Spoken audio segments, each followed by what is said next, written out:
Matagal ko nang pinag-isipan to kung magpapa-interview ba talaga ako. Papayag ako magpa-interview sa isang kondisyon. Pag umabot to ng 20k heart reacts at kapag nadagdagan ng 10k followers si 150 sa page niya, papayag akong magpa-interview kay Kuya 150. So yun guys, may nakita nga pala akong, ayun, yung sinira ni Ares, yung bibigay sana ni Jello kay Kulin.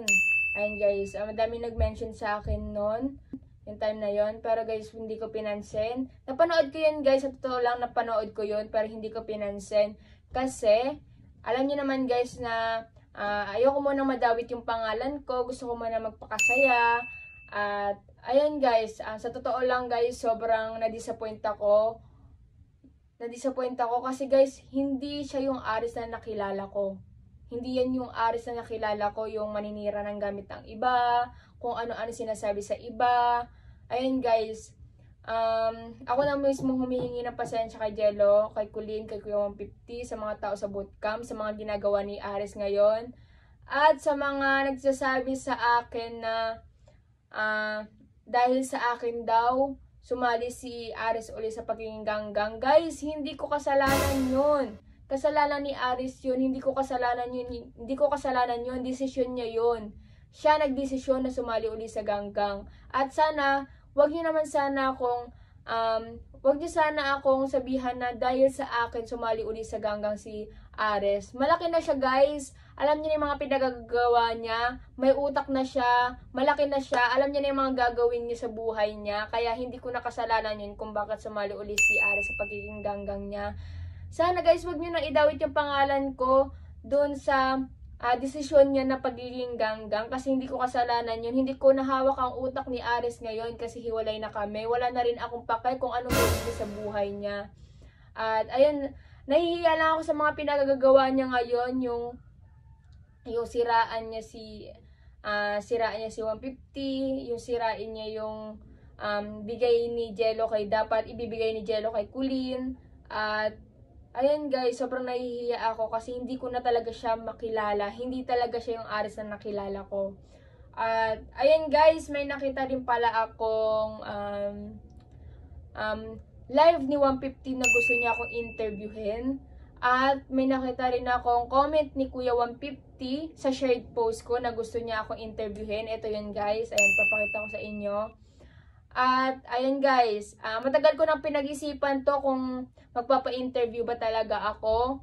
Pero, ayun guys, papayag ako magpa-interview sa isang kondisyon. Ayan guys, papayag ako magpa-interview sa isang kondisyon kapag umabot to ng 20k heart reacts.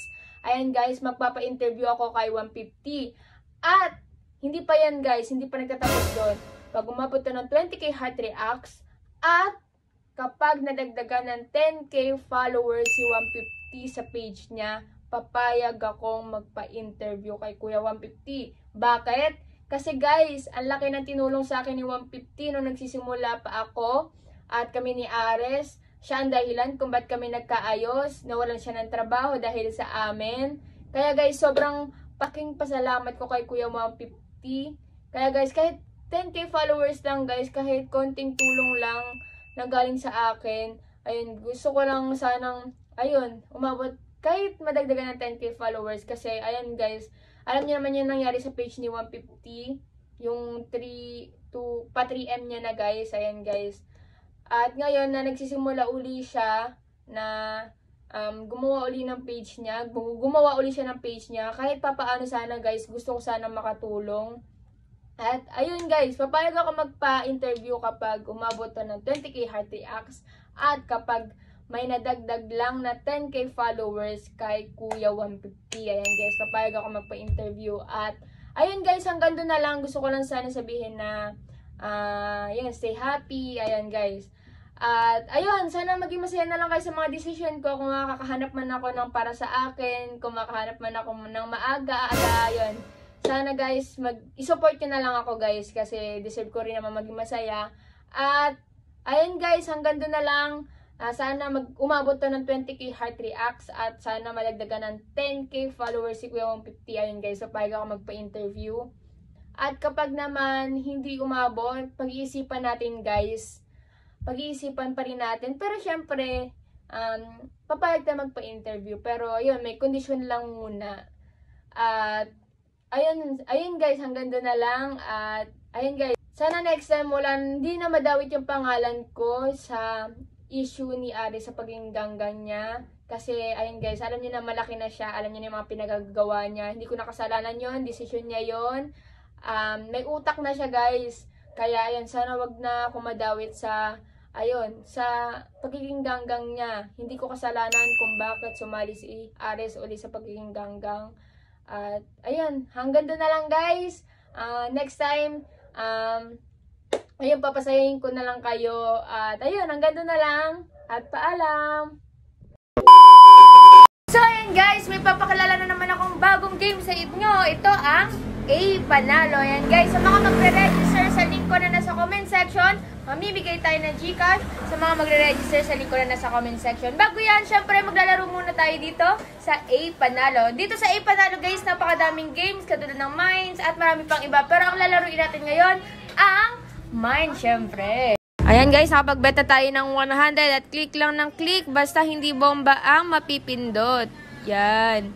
Yan. Yan. Yan. Yan. Isa pa. Isa pa.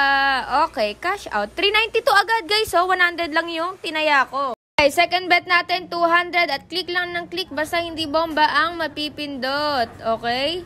Okay, cash out. Diba napakadaling manalo dito sa A Panalo?